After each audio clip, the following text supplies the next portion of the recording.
in Egypt's land. Why? Let my Cameron go. Who? Cameron. Cameron on his shirt. I know. Oh, I'm being funny. okay. My Yeah. version. We had to be sure because you haven't seen Fast Times at Ridgemount High, so you never know. Maybe you didn't I see. have seen it. Remember? Oh, that's right. You did watch. Oh, that's right. You went back and watched I it. didn't like it, but I saw it. Okay. It was really not funny. I was very Come disappointed. on, dude. Really? Very disappointing. I mean, I get it. Like beaches, Fast Times, they don't really. Yes, not even. You Well, can't be. now a you're beach person talking who apples. doesn't Fast Times first. Now you're talking apples and oranges. No, I'm joking. Of course, I liked it. Take it easy. Like, You're too easy. You Too can't easy like to get. I shouldn't be cleaning my phone underneath where the camera can see. This does not look. That does not look right. strike. What's going on, Kristen? Good to see you. Save Ferris. That's right. That was very, very wrong on my part, and nobody was telling me anything. What are you wearing today, Shell? Oh, this is my Friday Ramen Club sweatshirt, which I absolutely love. It's just my comfy cozy because we got our first snow of the year today. Yeah, I know. I'm torn about it. The first snow, you're like, oh, look how comfy and cozy it is, and then come mid-January, you're like, son of a bitch, I'm tired of this. Watching the Cleveland. I was watching the Steelers-Browns game yesterday. It was crazy. It so was fun. Wirehead, true. Kristen again. Hello, all. Yeah, that was insane. Yeah, I was very impressed with I was so confused. Everybody at the bar was so confused. We're like, hold on a second. Are the numbers on the field heated now that it melts the snow so you can see it? And then we realized that much like the yellow line, they now have computer graphics that'll show you where the numbers are on the field in case of snow. Yeah, Kristen, I was cleaning my phone. I made it very clear what I was doing. Sorry. Anyway, anything for clicks, And no, this isn't my OnlyFans. I charge for my OnlyFans. This is free. Hey, Regina. That's just your photography page. That's it, exactly. Yeah, it's for my OnlyFans of photography. Yeah. Photography. And lots of Photoshop. A lot of shots of feet. Hey, what's going on? TC Diddler or Didier? Didier?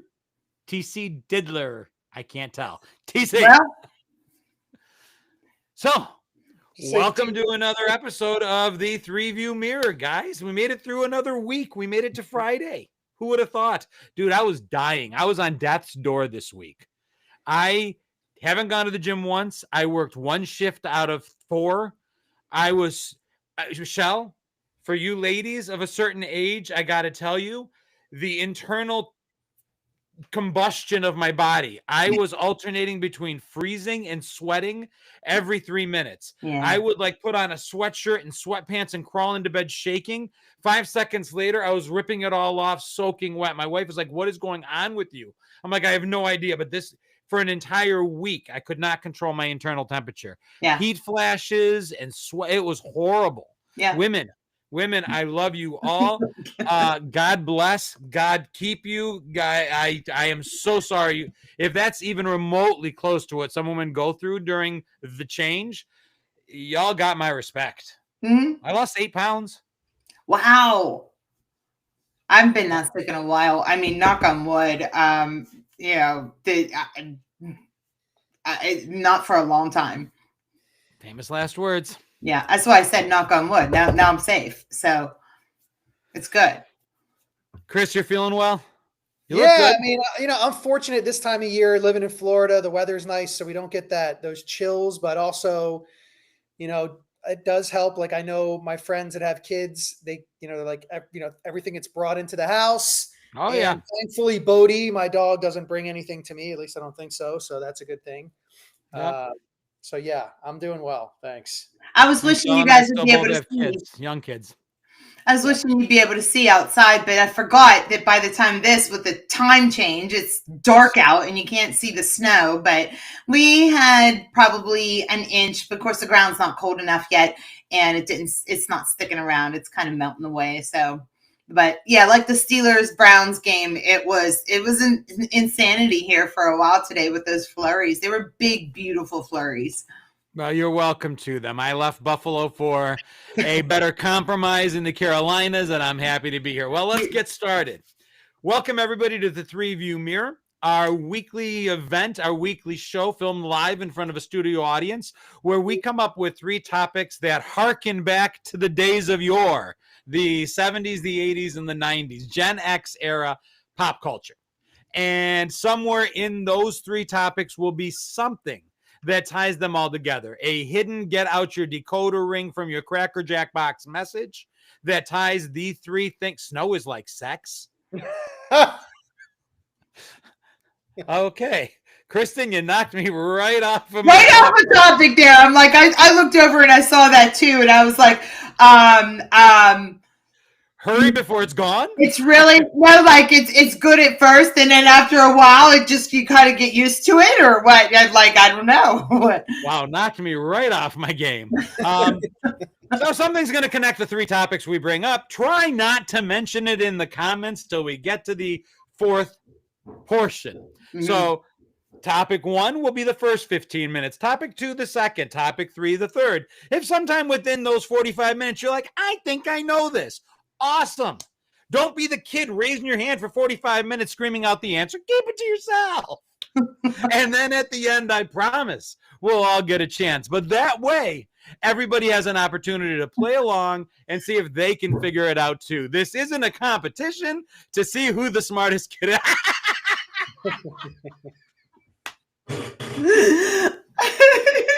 All righty, I'll show that answer as well. This is a competition the smartest kid in the class is. You will get your chance.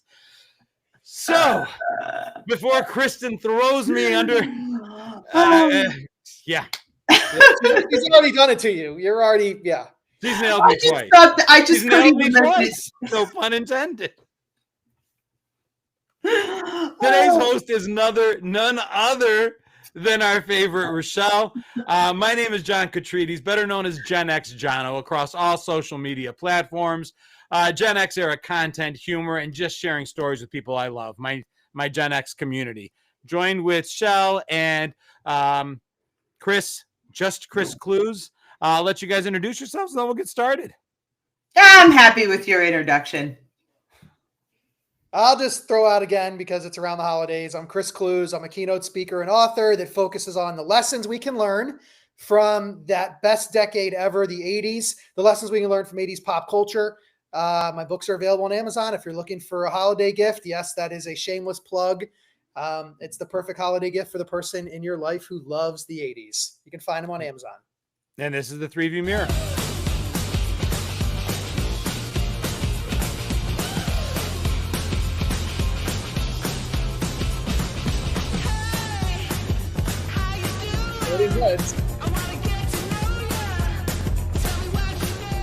We look like LED light bulbs.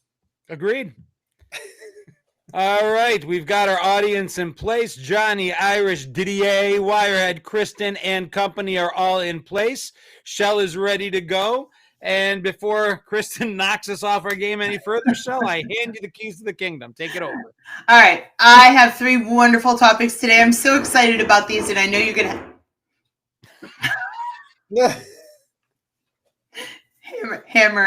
Random hammering. 3-1. See, this is going to be, that's why we go live, because it's just, you never know what you're going to get, right?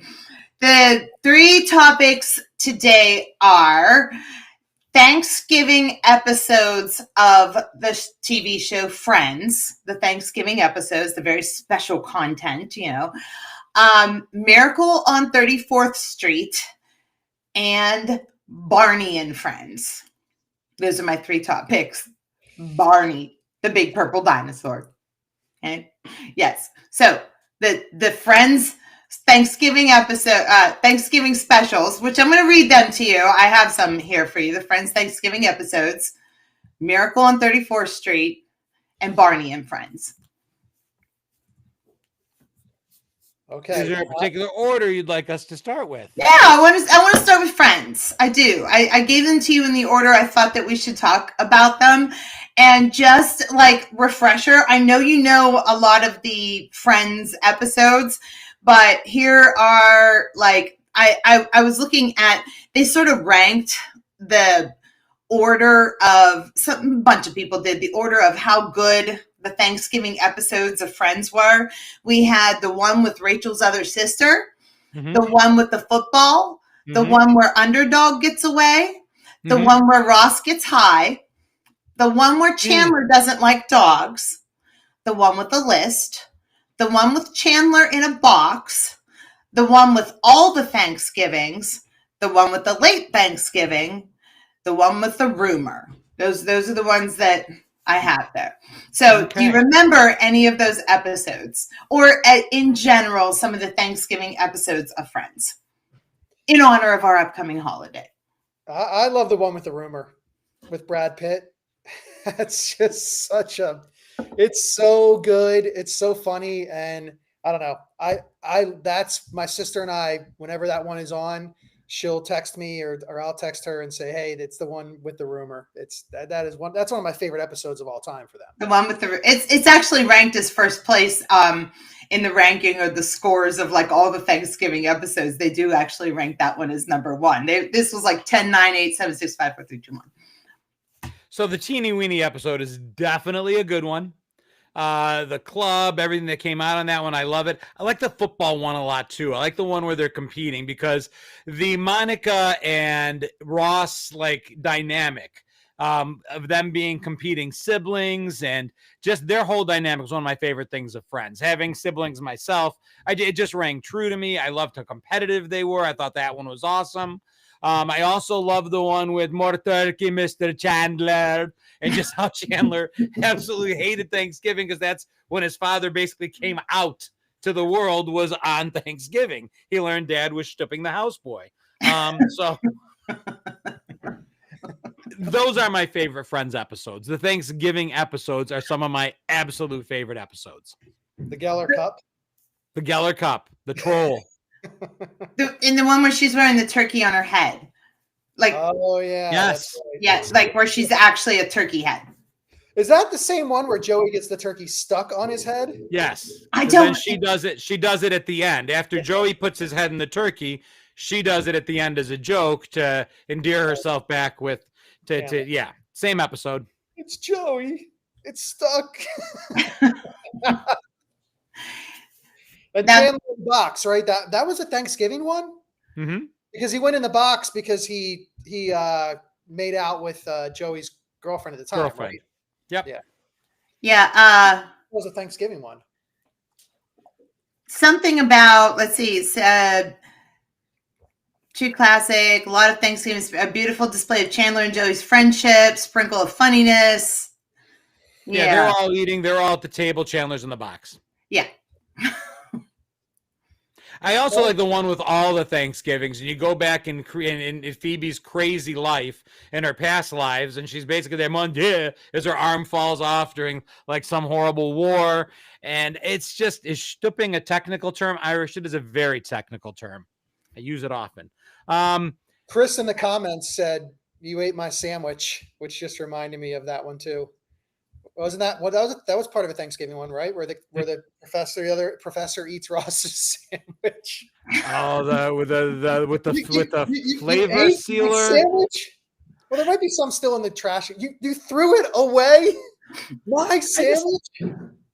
It's so cool. Like the premise of Friends, and this is coming from the creators, not from me, and I'm paraphrasing, is that Friends takes a part of a life when you go from your family to your family, and this is that period of time in between where your friends are your family. And it's just, the whole concept of a Friendsgiving, spending Thanksgiving with friends instead of family. I don't remember ever really doing that. I remember in college always going home for Thanksgiving. I never had that break, and just watching it seemed so cool. Not that I resented going home to my parents, especially now as parents are getting older and a lot of us are losing them. I'm thankful for that time, blah, blah, blah, yada, yada, yada. But it would have been fun to have that kind of Thanksgiving with friends too. The Friends came along at a time in our lives when we were coming of age like that, and I often did think, there was a few times when we saw their parents, or like the one with the other sister, and that was Christina Applegate. Do you remember that one where Christina Applegate was there? And to to dream of having a thing like that and having such close friendships. That was part of, I think, why Friends was such an amazing show at the time, personally. Yeah, and I moved to Florida, really only knew one person when I moved here after college. And I couldn't buy a plane ticket to go home. So, and none of us really could. I mean, we were all this like island of misfit toys, and we met each other at work where we worked at different bars, and then we would all get together for Thanksgiving. There was always one person usually who wanted to be like Monica, who was like, I'm going to cook. Thank God, because I'm a terrible cook. And we would do that. So it does mean something to me when I see them together, because that was a lot of my Thanksgivings in a row until I finally had the ability to say like, hey, I can actually get a plane ticket and go home and see my family for Thanksgiving. Oh, wow. Is that a trumpet? Is that your stomach? Is that a trumpet? I gotta tell him to stop. He thinks no one can hear it. Who is that? That's Scott. He's up there working on our bathroom. He's playing the trumpet while renovating? No, he's using some sort of a power tool to do something up there. I'm not sure what it is. Stop power tooling! Whatever. Now, I will say, a Florida man, after high school, a bunch of my friends and I would get together on Wednesday night before. Yeah. That's what I remember. So that was kind of cool. I'm glad it reminded me of that, because that's a memory I've kind of forgotten.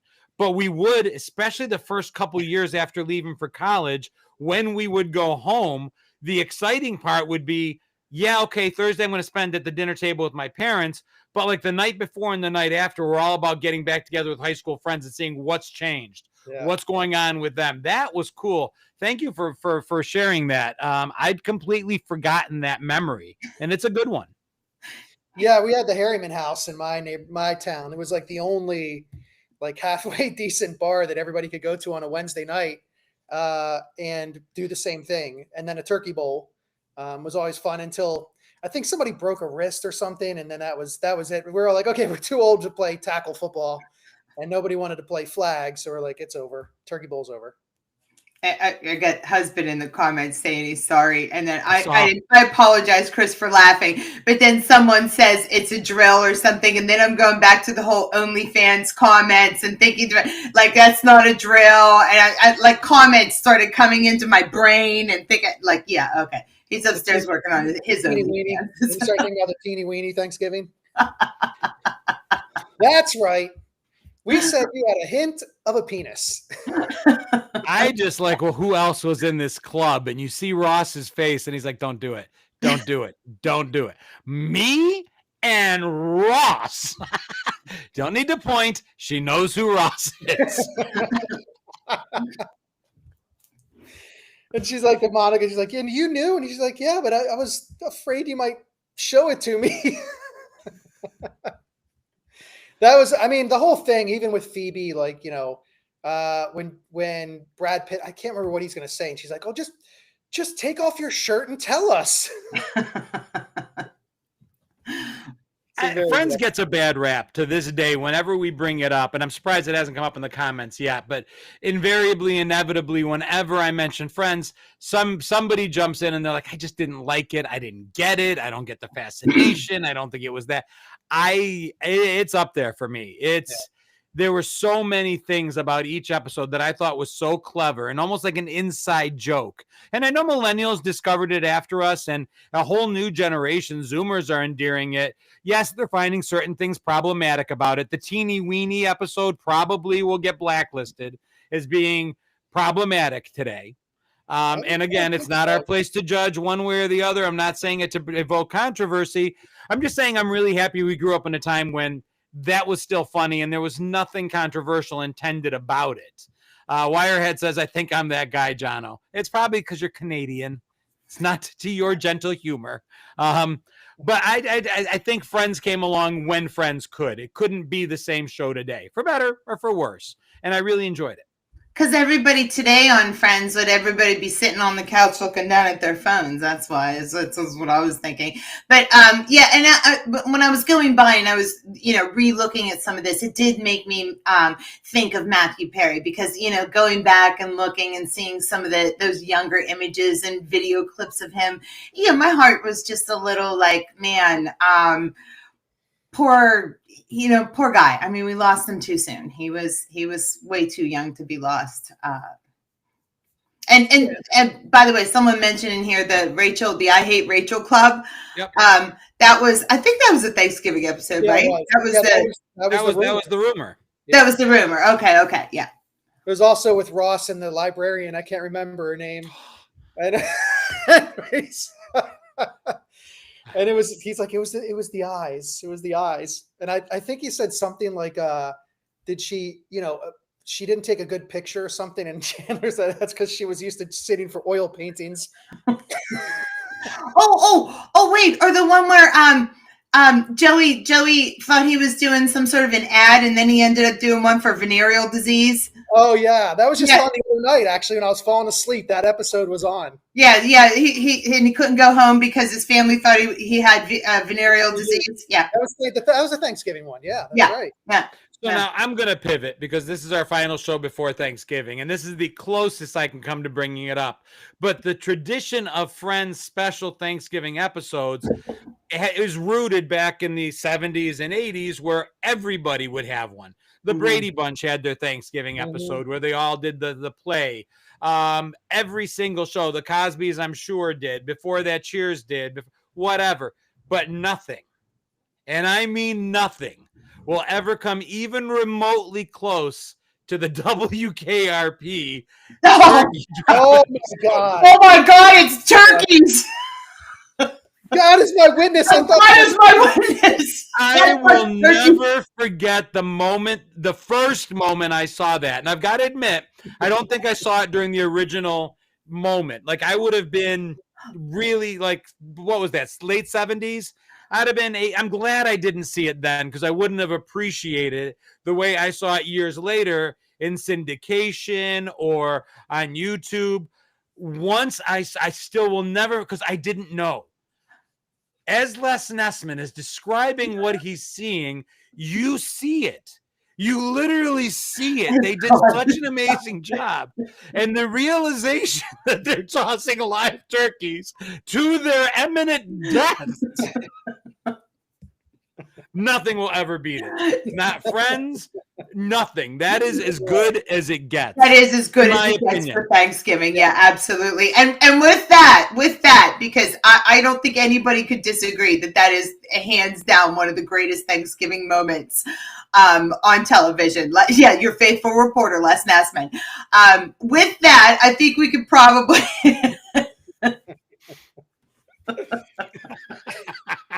And then when they retaliated, the turkeys that survived launched an attack.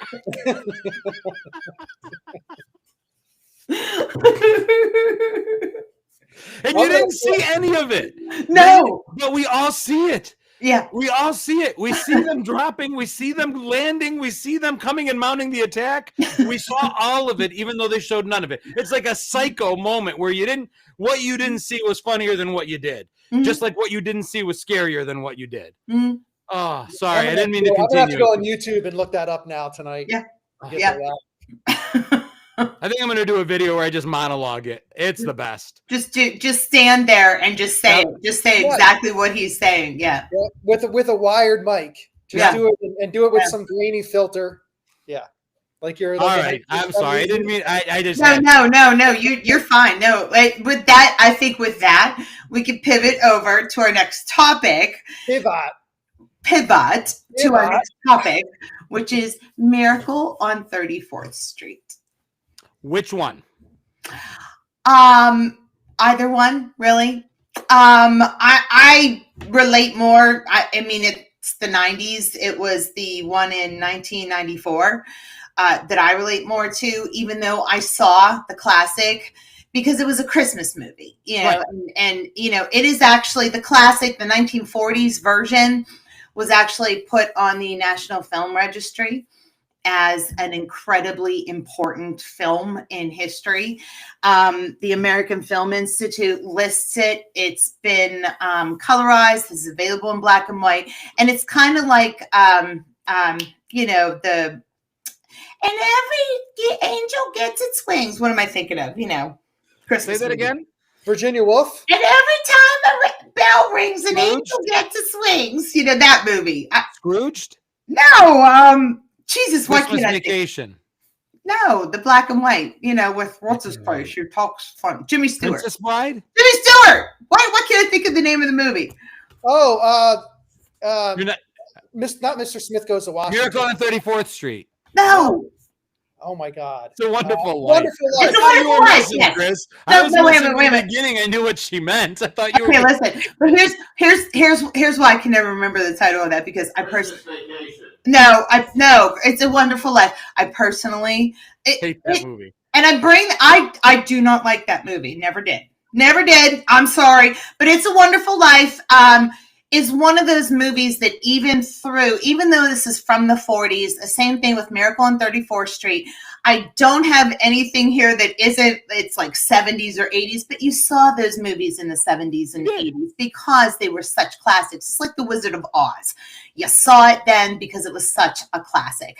So I brought up Miracle on 34th Street so we could talk about the old one and the new one, actually. And Chris, specifically for you, do you know who wrote the new one? I don't, but I would just maybe guess John Hughes. Yes. I didn't know that though. Yes. I figured this was straight up your lane. And tell me what you think about either one of those movies. I mean, I'll just say straight up, I love Elizabeth Perkins. I mean, huge crush. And when I saw her in Big, I think it came out in 88. And then this one came out in like 93 or 94, I think. So 94. Okay. Yeah. I mean, I'll be honest. Like I've seen it a couple of times. It doesn't climb to the top of my list for Christmas movies because I'm a little, I don't know. I guess cause I'm so hooked on Christmas Vacation. It's hard for me to I love that humor. So, but it had the little girl from Mrs. Doubtfire, right? Yeah. Okay. Yeah. She had a pretty good year because I think that was the same year Mrs. Doubtfire came out. Yeah. And what I find amazing is, let's say we saw this for the first time. Let's say we saw the original for the first time at like 7 years old as a Christmas movie. Mm-hmm. That would be 1977. Mm-hmm. So that original classic black and white, A World Away, would have been 30 years old at the time. Mm-hmm. Yeah. This year, the new version is 30 years old. Yeah. Wow. Yeah. Just mind blown. Thank you for doing the math there. You're always good at pointing out those old math kind of things. You're right. I guess if you had a 7 or 8 year old watching that would be a 30-year-old movie for sure. I think it stands up though. I mean, it definitely stands up, but that's what I mean. It's, again, I keep saying it and I bring it up as proof that it's not the same. Our 30-year-old movie, a 7-year-old's 30-year-old movie today was not our 30-year-old movies. Yeah, I don't think. And I've watched both versions with my daughters, and they both stand up, but they do view one as old and one as new. So I like that they still view the 30-year-old classic as a new movie as compared to the black and white. So that's cool for me. I mean, think about how much things changed from when we were kids. I mean, black and white televisions were still in a lot of people's homes, 10 years before or even during our childhoods, Somebody mentioned that it's not Christmas until I hear Burl Ives sing. And that just, for me, so, John mentioned 1977, and I don't recall watching the old Miracle on 34th Street with my family, but I was watching all of those, Santa Claus is coming to town and The Year Without a Santa Claus. And the Burl Ives thing just reminded me of that. So I don't think I watched the original until I was an adult, like in my 40s. Yeah. No, I watched it as a kid, and they both hold up. They changed the ending, the reason how they finally prove that there can be, and always will be a Santa Claus, changed from one movie to the next. It's interesting to see how the relationships of the adults in the movie are different from one movie to the next. It's they're both heartwarming, they're both touching, they're both simplistic, they're both wonderful movies, and they both hit kids where they live. I remember my daughters crying when it looked like Santa Claus was going to get arrested. He was going to get in trouble when he got put into the mental institution, for lack of a better word. It crushed them. And then you got your happy ending. And I like that. Yeah, and it was David Attenborough in the And now the little girl's older than David Attenborough was in the movie. No, she's not. What? I was like, no, that can't be possible. Yeah, no, I did the math on that one in my head. Wait. It was Richard Attenborough, right? He was. I don't remember exactly. Not David. Oh, Richard Attenborough. Richard. Yeah. Park also.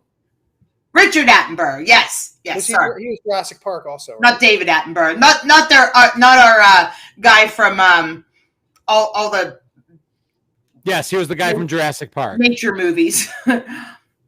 So who was? I mean, he was a pretty good Santa Claus, but was he the best Santa Claus in terms of Christmas movies?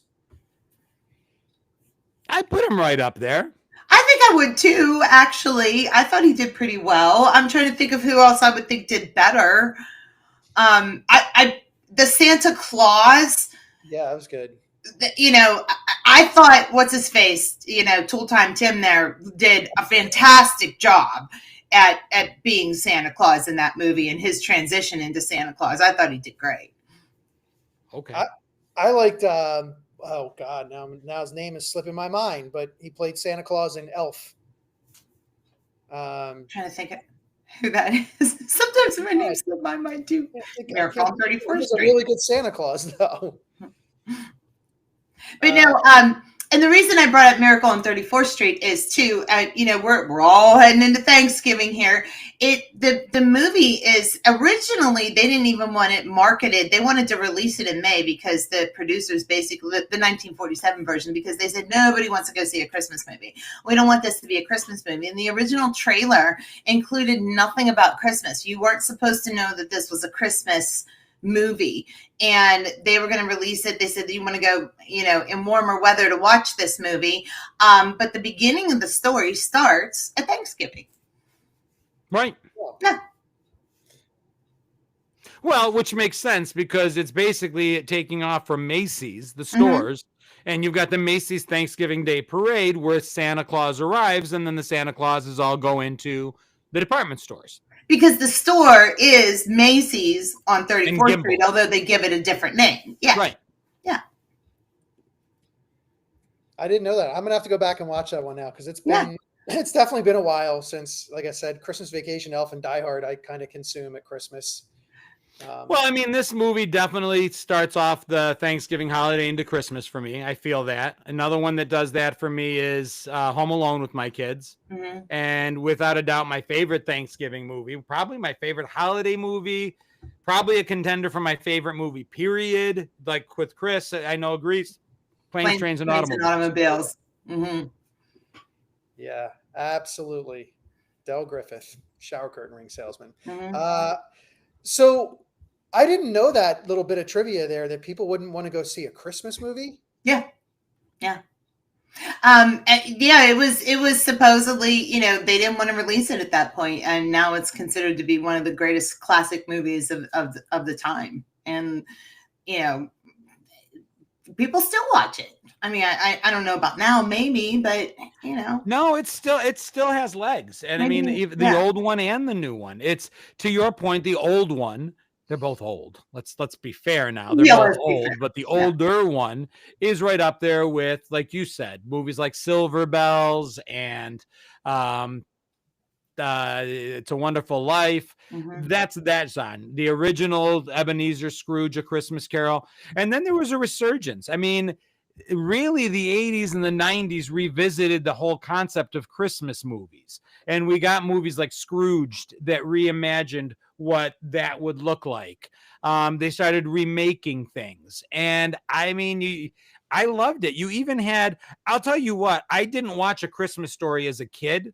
I didn't like it. I didn't appreciate it. I like it a little more now, but I was shocked. I remember when I first found out that it was a movie made in the 80s, I thought it was a 50s, 60s movies all the way through because that's what it looked like. And I never saw it when it first came out. I was probably in my 20s, maybe even 30s before I realized it was made in the 80s. It was part of that resurgence. Yeah. I could recite that movie almost like Christmas Vacation, the same way. You shoot your eye out, you'll shoot your eye out. Like, I love bringing up these movies like this too, and other movies at Christmas, because Thanksgiving truly is, and we aren't. And for everybody in the comments here, we aren't going to be doing a podcast next week on the day after Thanksgiving. So we're officially into December before we do another podcast or another episode here. This is the kickoff of the Christmas holiday season, and it's time that we can open up. I know that Christmas has been out where I live since, I swear, they were putting the Halloween stuff on clearance 2 weeks before Halloween was over and the Christmas was coming out, and they switched over the music. They turned the heaters on. You're roasting inside the stores. Okay. So Christmas the Star Wars Christmas special was, that's scary stuff. But the Christmas has already been out. So, but I feel like on our podcast here, we could take the lid off of Christmas and we're able to open it because we're so darn close to Thanksgiving. Or, Thanksgiving is the doorway, the gateway. And I decorated already, I have to admit. So I'm doing it this weekend. Yeah. My tree's going up Thanksgiving. Yeah. Beth worked at Toys R Us. That was awesome. Although I know it must have been rough. Can't imagine, especially like on Black Friday leading to Christmas. But to me, that just seems like my childhood dream. Yeah. Remember wanting to be a kid and get locked into a mall after overnight or into a toy store overnight? Oh, yeah. How much fun that would be. Yeah. I think they did movies like that. I'm not really sure, but Mannequin did the one scene where he's there all night and they go all over the place. But as far as kids being locked in, there was a Saved by the Bell episode. I'm going to pretend I didn't admit to knowing that. Listen, if you don't admit as a Gen Xer that there's a large percentage of us that have seen every single episode of Saved by the Bell, because I don't know if it was on at the perfect time or what it was, but we've all seen like every episode. I don't know why. I was too old to watch it. And yet I came home between classes and it was on and I was like in brain fog from classes. I'd just sit down and I wouldn't get up. It's like, okay, it's just on. Yeah. You lie. You enjoyed it. I did. The only movie I can think of that was they weren't kids, but they were, in their 20s that were locked in a mall was Chopping Mall. And that is definitely not a Christmas movie. It's a fun 80s horror movie though. Speaking of malls, I'm just going to throw it out there. Dante from Clerks, Mallrats, the actor that played him, started following me on Instagram. Dude, I fangirl screamed when I saw it because Clerks and Mallrats and Chasing Amy and all those movies are like some of my favorite movies ever. And I was like, oh my God, I am 1 degree of separation away from Kevin Smith now. One degree. Mallrats has a great soundtrack too. So I thought it was pretty cool. Anyway, I dragged us away from the topic once again. Miracle on 34th Street. Yes, being the topic. Daniel was in a museum of nature history at night waiting for things to come to life. Like, did you meet Robin Williams there? Yeah. The only other thing I will say about Miracle on 34th Street is, for me, it's one of those movies that's like you said, opens the door to Christmas, opens the door to the holidays, gives us permission. It starts with 1 foot in one holiday and then walks into the other. And I'm just so excited. I love this time of year. I'm not one of those people that gets tired of Christmas because it's become commercialized or that I don't care. I still love everything about it. I'll be first to watch all the specials. I'm going to be out there putting up decorations, spending way more money than I should on them, seeing Christmas through the eyes of my kids, being up in the morning. I love every second of it. I'm the same. Absolutely the same. My house looks like it threw up Christmas all over the place. We actually built in a place of storage that is literally, it's the size of a room with tightly packed bins, almost like the Egyptian pyramids where you can't get a knife in between them, of specifically for my Christmas stuff. Yeah, it's insane. Chris, Hellraiser saying that Never Saw a Miracle on 34th Street looks like a snooze fest. No, it's What do you not. think?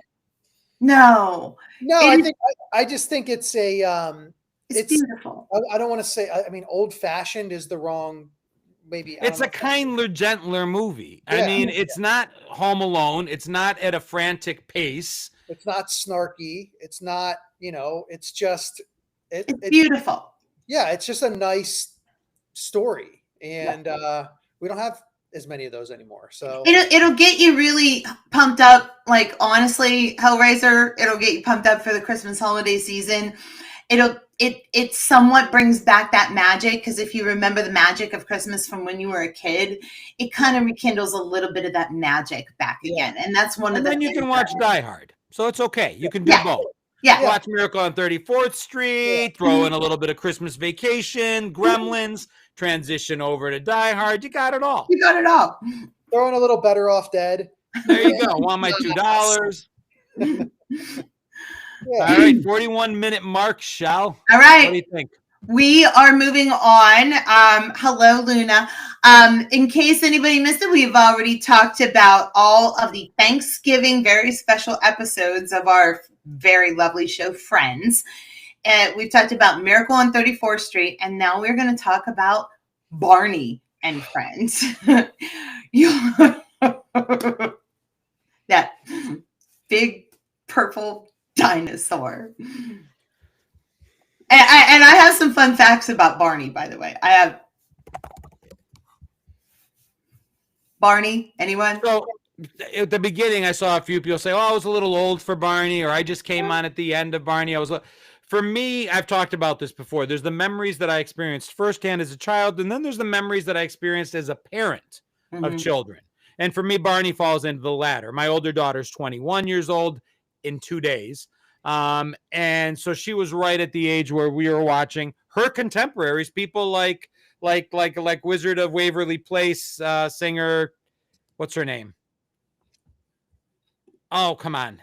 She dated Selena Gomez. Selena Gomez was on Barney when my daughter was growing up. They're the same age. And I mean, so we watched it. I know all the songs. I have them all memorized. Not just I Love You, You Love Me, but oh, Mr. Sun, Mr. Golden Sun, Won't You Shine Down on Me? I've got them all memorized. They're living in here whether I want it or not. And so, yeah, he was annoying. Big purple dinosaur. I would have loved to have throat punched him, but he made my kids happy. He made them smile. He taught them things. So all things being equal, I'll take 2 Barneys over 1 Caillou. Oh, yeah. Caillou, that son of little sons of bitches. That show is, yeah, and that's the thing. I think we all, Selena Gomez and Demi Lovato was on the show. There are several people that were characters on the show that ended up still having fame today. I mean, so it was a launching point for a lot of careers for people too. The dinosaur himself, I don't know what, he was annoying. The fun fact about the songs, the one thing I was going to say is that, the I love you. And what's funny is, I bet you everyone in the comments here could probably sing the song, kid or no kid. You could sing the song. Yeah, mommy, the little whining little bitch. You could sing I love you, you love me, we're a happy family, So the Guantanamo Bay, that was one of the torture songs that they used to use in Guantanamo Bay. To interrogate prisoners. To interrogate prisoners. Really? Was to put that song on repeat, probably in Barney's voice. And can you, like that would be an earworm that you can't possibly get rid of. Just in my opinion.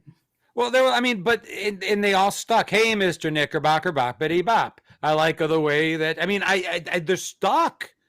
But then the kids took it, and just like we did, I was very proud of my kids because we did inappropriate takeoffs of songs. And I remember my daughter coming home from school like 7 or 8, and she's like, I love you, you love me. I'm like, oh, she's singing the Barney song. And then she finishes off, let's all go and kill Barney. And I'm like, what the hell? Yeah. Let's all go let's all go. We have something HIV or something, Barney gave us HIV. I heard all that. Yeah, they made iterations of the song. But when I was a teacher, a lot of my kids grew up on Barney as well. And I used to use the cleanup song. They hated me for it. I'd be clean up, everybody everywhere. Clean up, everybody do your share. And what's crazy is, like, seriously, they're earworms that you can't get rid of. Barney is a cultural icon. I can't help it. He is. Listen, it wasn't our generation. It was our kids, so it's annoying. But I'd be willing to bet some of our parents saw Big Bird and did the same. Ugh. He wasn't meant for us. But when I saw how much my daughter loved him and she had a plushie that was Barney, I was okay with it. Again, Caillou I couldn't get past because that little bastard just was teaching all kinds of bad things. He was basically the Wish version of Charlie Brown. I had one endearing little bald kid growing up and had to watch a different one with my kids. Not the same thing. Although they both kind of whined.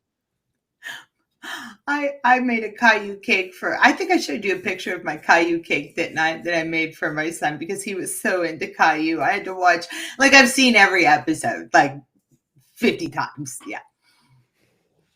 Barney creeps me out like HR Puff and stuff. Yeah, listen, someday Barney's going to look like HR Puff and stuff looks now. Big, creepy, purple. It was a T-Rex. It was supposed to be a T-Rex, big purple dinosaur. But here's the take. Was it Barney that was annoying? Or was it the other ones that were so much more annoying? There was the little girl dinosaur that I wanted to just rip to shreds. There was the... Wait, what was her name? What was her name? That was the one that would set me off. Wait, I'm trying to look. It was that Baby Bop. Oh. Baby Bop. And there was a little boy, too, a little yellow little fucker. DJ and Riff. Yeah. Those were the ones. That was bad. I can't believe I remember this stuff. Wow. Yeah. Mm-hmm. Yeah, I can't. Chris, you're awful quiet.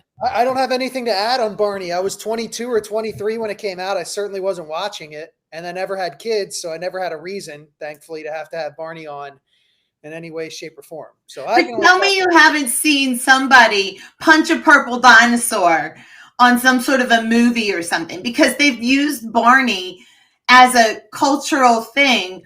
And if you see a purple dinosaur, it's Barney. They may have changed the costuming a little bit. They've done it on Saturday Night Live. I've seen it on parodies all over the place. If a purple dinosaur comes out, that's what it's supposed to be. It's Barney. And someone's throat punching him. I know who the Barney character is, but I've legitimately never watched an episode. So, right. But I do get your point, Shell, that he's entered pop culture. Mm-hmm. Yeah. It's SNL, it's movies, it's, they're careful to make sure it's not the Barney, but I get it. I totally get it. Mm-hmm. And I agree. Yeah. I mean, I'm Cookie Monster, Oscar the Grouch. Somebody mentioned the Great Space Coaster. Mm-hmm. I just, I know obviously we talk about pop culture icons here on the show all the time, and those characters that have found their way into different avenues and channels. Like some pop culture characters, they kind of stay one path.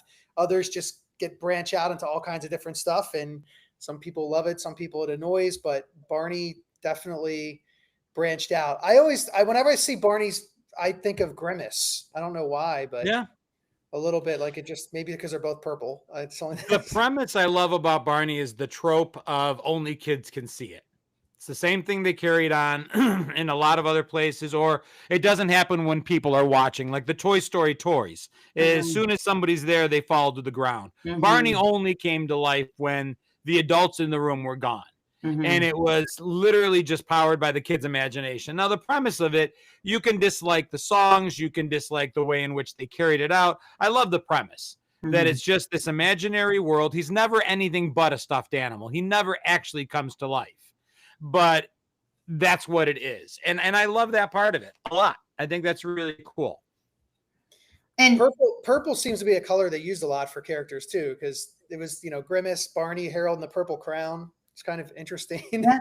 That was one of my favorites, but yeah. Well, Grimace used to be green, so And with 4 arms. it was Grimace 4 was arms. green? Yeah.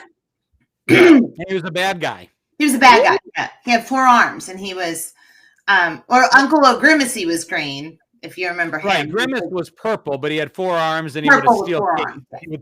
He was brought on by the Hamburglar to help him steal hamburgers. Yeah. Yeah. He wasn't a big jolly guy. I didn't But know. Oh, Kristen, that's what I was trying to think of. Wishbone the dog. Same thing. Who's Wishbone the dog? From Scrooged. That was him in a big suit. Wishbone the dog. I don't remember that. He played the dog before he became big at the. It's from the movie Scrooge. That was one of his early acting gigs, was to play inside the costume of Wishbone the dog. Huh.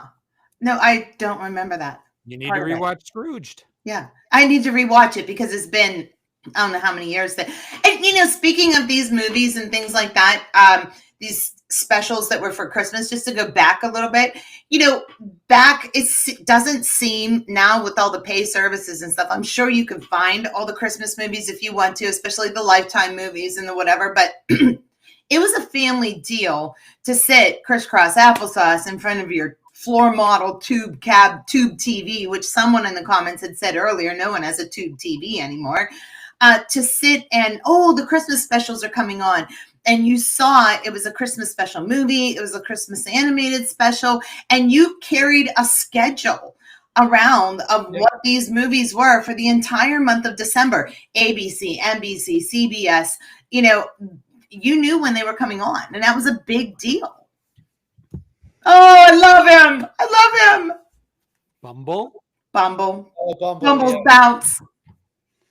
Yukon Cornelius. And of course, Bumble's bounce. Yeah.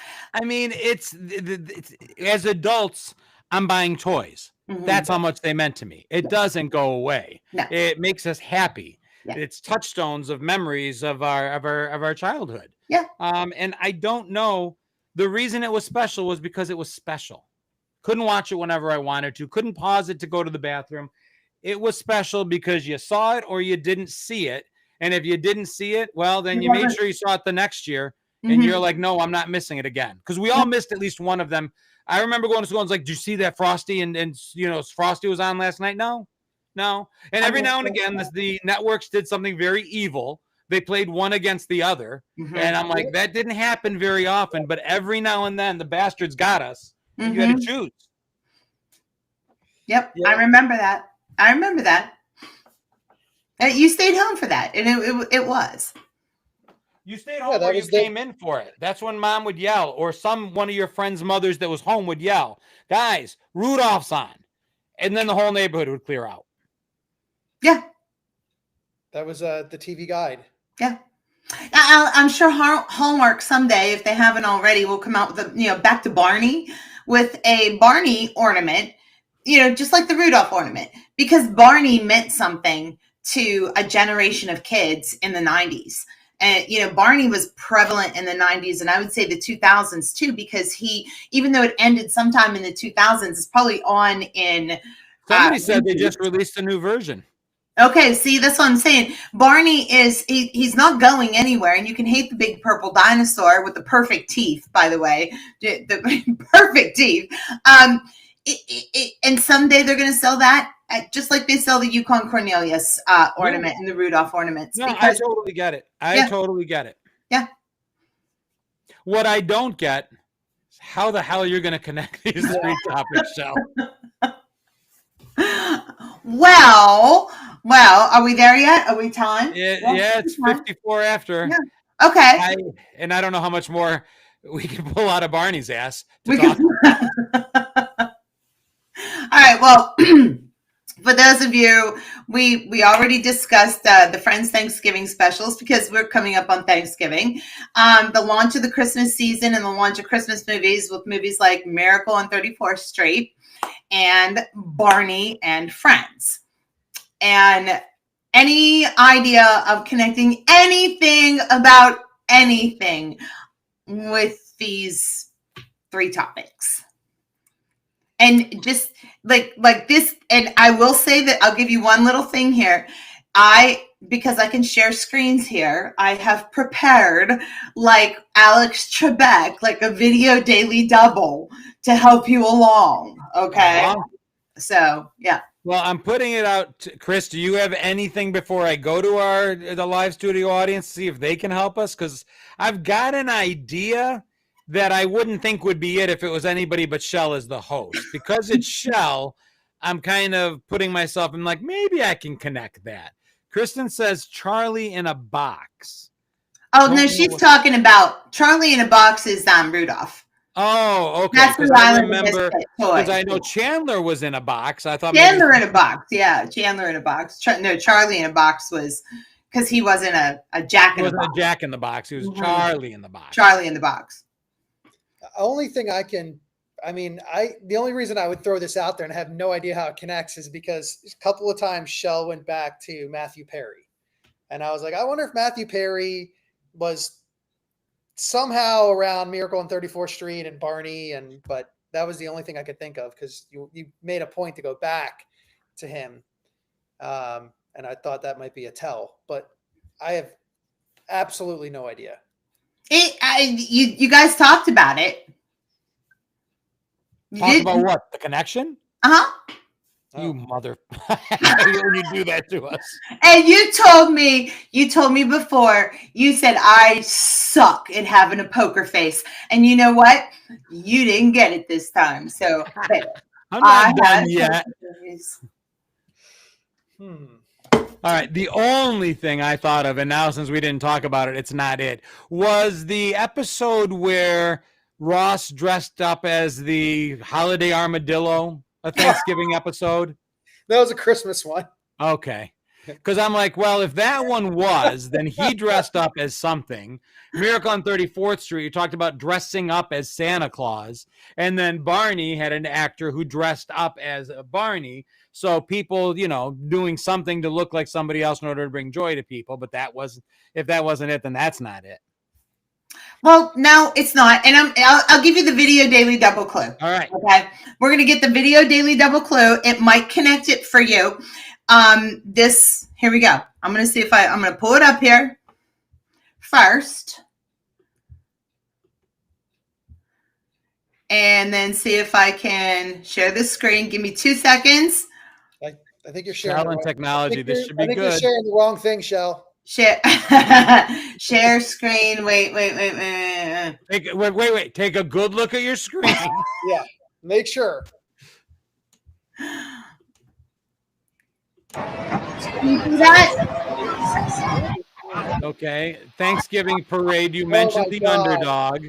They had the Thanksgiving parade in Miracle on 34th Street, and Barney was the Thanksgiving balloon. So the connection's the Thanksgiving Christmas Day parade. Now, did you ever see this video? No. This video created like all the rage because if you watch it here for a second, I wonder if I can mute that. Oh, he's falling apart. He's getting shredded. Oh my God, they killed Barney. Oh my God, turn it off. There could be children watching.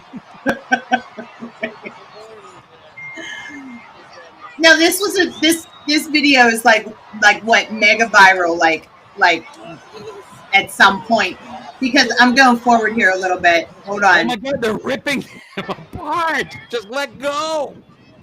Wait. Watch then the cops climb. Humanity. The cops climb all over him, and they literally worse than the turkeys. They stab him to death. Is that what they were doing? Yeah, they let all the helium out. Oh my God, this is worse than the turkeys.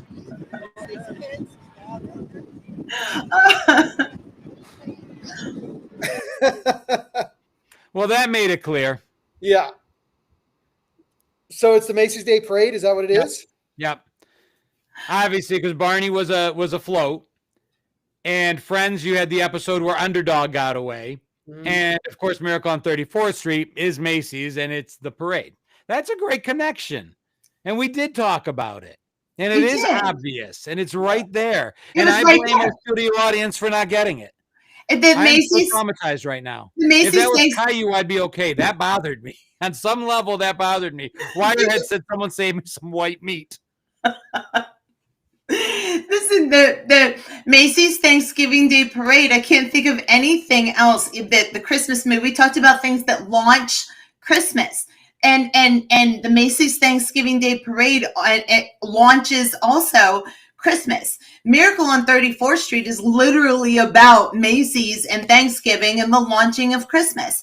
And they filmed that part of the that Rudy Giuliani actually in the they actually made they took down half of the light poles after a while because one woman went into a coma when one of the balloons got away during a high wind thing, a coma. Yeah. Like, and other people have been injured by these large balloons and stuff. So like this, but the stabbing of the Barney one was like a pretty famous one, but I think it was like the other way. What's in spam, Barney? But the Barney connection, I that was a far reach on that one, but he definitely he was a big part of the Macy's Thanksgiving Day Parade there because he's an icon, right? I mean, he was there. Now, Daniel said New York Police Department got the air. He hit the light pole. I worked it. So apparently he was there then. One of our co-hosts in the comment section worked that parade. Pretty cool. That's pretty cool. I mean, that's an amazing, like, if you could tell us about it, we would love to hear it. And TC Didier is talking about you could have brought in Ghostbusters, Stay Puft Marshmallow Man. Yeah. That's right. Yeah. Yeah, that's awesome. I mean, that is one of those things again that I think John was talking about. Both of you talked about it earlier, where you had to be in front of the television at a certain time to watch these Christmas specials. And the same thing went for the parades. Like, it was kind of something you did on a Saturday with your family. You had the Rose Bowl parade, obviously, with college football, but you had the Thanksgiving Day parade with Macy's. And I remember I can actually I'm starting to smell the food cooking, thinking about being there, with a grandmother that was cooking food and the Macy's Day Parade coming on and everybody watching it. Have you ever gone, Shell? No, and I would love to. No, I've had friends go. They say it's a horrible experience. Oh, really? It's like right up there with New Year's Eve and being at Times Square. It is just better enjoyed on television. It's a memory for sure, but it's tough. And I have seen it on TV, but not. Yeah, I don't think I wouldn't want to battle the crowds. I don't think. Yeah.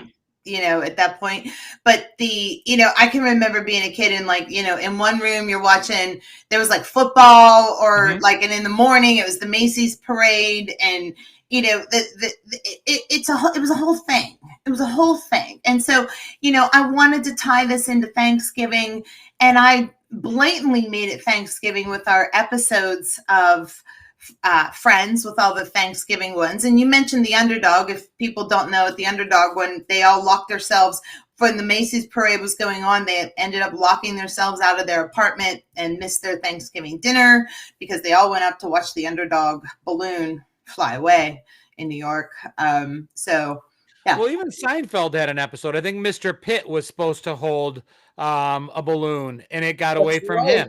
Mm-hmm. I'm trying to remember what the balloon was, and I'm not remembering.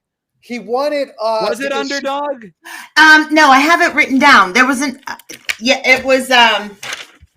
Shoot, I had it written down somewhere. Elaine Guest, like the classical music writer or something. Yeah. Seinfeld would have worked as well because Mr. Pitt was there as well. Yeah. And was going to do it was called the Mom and Pop Store, I believe. That was the episode where they that was the episode. I know, I looked it up. Yeah. I never watched the Thanksgiving Day parade at home as a kid. It was not a thing in our house. I don't know why. I don't remember even once watching it. We turned it into a tradition for our girls. And in the dichotomy that is the juxtaposition of the store Santa and the real Santa, there's two big words for you, Chris. One sentence. Still working on my calendar. Good. That's good. Your toilet paper or your calendar? Toilet paper, but, same thing.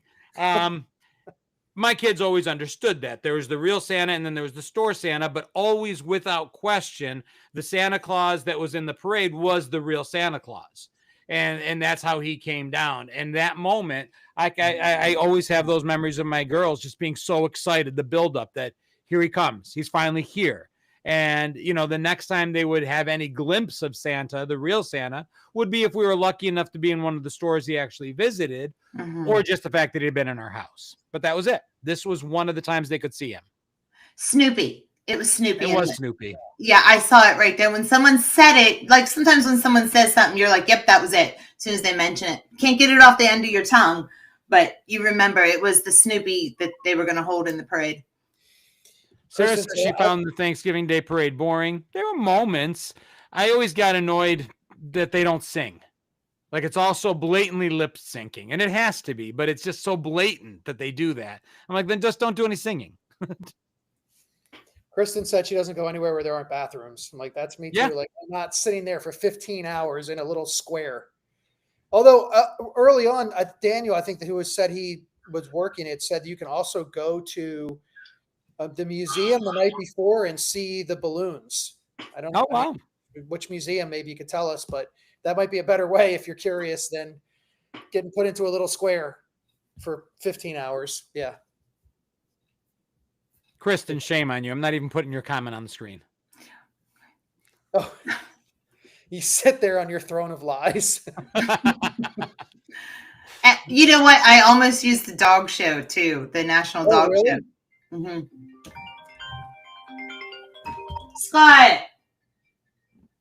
Scott! Aren't you on, Scott? What's his number? I'll call him. He got to come get this phone call. That's why I was like, I teach kindergarten. We watched Thanksgiving Day. Charlie Brown today. 5-year-olds actually knew the character's name. Tell me that there's hope for humanity. That's awesome. I truly hated the fact that Apple TV bought the rights to all of the Charlie Brown specials. I agree. Part of their contract, I've since learned, is they have to make it available to everybody for a week. But I still don't like it. Yeah. The Museum of Natural History. That's the one. Dude, this was awesome. And it's funny that I didn't really, this was the traditions you're born into and the traditions you make. And the Thanksgiving Day parade is a tradition that we made in my family. And I love it. I absolutely love it. I hate that I didn't get it. It was right there. I always think yours are going to be so hard that and I'm like, said Macy's Thanksgiving. Yes, it's I'm Macy's. aware that I said it. I heard myself say it. I get it.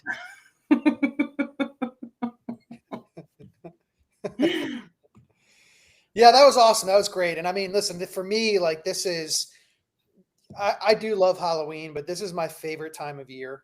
Oh yeah.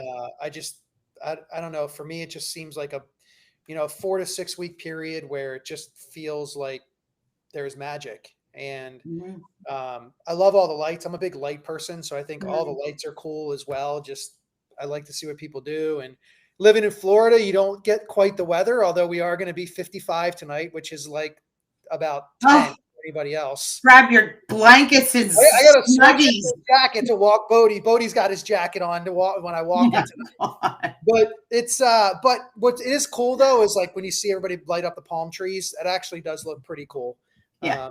So this is it's tough for me being a New Yorker living in the Carolinas the past 9 years. It's not the same. But even up north, the last few years before I went, the winter doesn't arrive on the calendar until December 22nd. And New York upstate started acting like that the last few years, behaving like that, where we really didn't get snow that stuck until after Christmas. So I'd find myself humming Christmas carols and feeling in the mood in like January 12th. So I guess I should be used to it. But I've got Christmas music on the car already. I see no reason not to enjoy it from right away. It makes me happy. It makes me nicer. It makes people around me seem to be nicer. People seem happier, even with the stress, even with I know it's a big time that's hard and triggering for a lot of people, but it just seems people are nicer to one another. And I'll take it. I used to take every kid in our neighborhood Christmas caroling up until last year. It had gotten built up to about 40 kids. Wow. But then last year, nobody showed up because it was too cold. Really? We'll see. Maybe I'll try to do it again this year. It's like, you guys go Christmas caroling like the Gremlins? I remember when they had their little book. Caroling. I remember, now that you mentioned it, senior caroling was a huge tradition in my high school, that the seniors would drive a huge caravan of cars to every teacher's house and carol right before Christmas break. And only seniors, the senior class, got to. That was a senior class tradition. And I got to tell you, we were all drunk and driving, and everybody knew it. And I don't know why that was a tradition that continued. Why it was allowed. We would sing Feliz Navidad in Spanish from Spanish class. We would go around the school and sing Feliz Navidad as part of Drunk? No. As part of our lessons, for the day when you were learning Spanish. You had to go. That was one of your lessons of the day. You were like, all right, I can go sing Feliz Navidad. And there were only 2 girls in the front singing, and all the boys in the back were just sitting there going, oh, whatever. Happy birthday, Wirehead. Happy birthday. All right, y'all. This was awesome. I'm in the mood now, even more than I was before. Me too. Yeah, Record Hound, we got buried in snow, but like I said, it came after. February and March in Buffalo are brutal. That's when the snow comes. Not December, January. No, I just can't. Good. I can't get Cousin Eddie and Clark out of my head now. Now that we're talking about Christmas, and you surprised, Clark? I'm excited. I'm in the mood now. You did this for me, Shell. Thank you. This was like a perfect early Christmas present going into Thanksgiving week. I saw I have the reindeer glass, from Cousin Eddie, and I saw an actual Dickie in H&M. Oh, yeah. H&M sells a Dickie. A Dickie, the thing that he's wearing. You shut up. You know what a Dickie is. You shut your mouth when you're talking. You shut your mouth. I don't know how many times we could have kept her going on It's a Wonderful Life for a good 20 minutes, Chris. I thought you were in on that with me. I had no idea you didn't. What's that? I was. Oh, okay, good. Yeah, like hey, a Christmas Story? The tip of your tongue stuff. I can remember a random fact that just comes to me and it's stupid, and you're like, I remember blah, blah, blah, blah. It's some equation. And then you're like, but I can't remember It's a Wonderful Life. Yeah. Whose turn is it in 2 weeks? I believe it would be Chris then, right? Because you were last week. Is it me? Is it you? Was I last week? Yeah, it was last week. It's you. It's me? Okay, awesome. Sweet. Mm-hmm. Yeah. I will figure out something good, and I can tell you that it will most definitely be holiday themed. Yeah. All right. Good. Well, and I think that's the mine actually for the week after will not be. Maybe I'll save it and do something holiday themed. I'm really excited about mine. I've never had mine planned out 2 weeks early. Never happens. But I was watching a movie. And anyway. All right, guys. Well, listen, I want to wish everybody a very happy Thanksgiving. I hope you are with those that you love and care for, whether it's your friends or your immediate family, no matter who it is. I just wish you guys all the best in the absolute world, and great blessings. We'll see you back here right after. Absolutely. Have a wonderful holiday. Turkey out of a big brown shoe, as Adam Sandler would say. Mm-hmm. Enjoy. Enjoy, guys. Peace. Bye. Turkey for me and a turkey for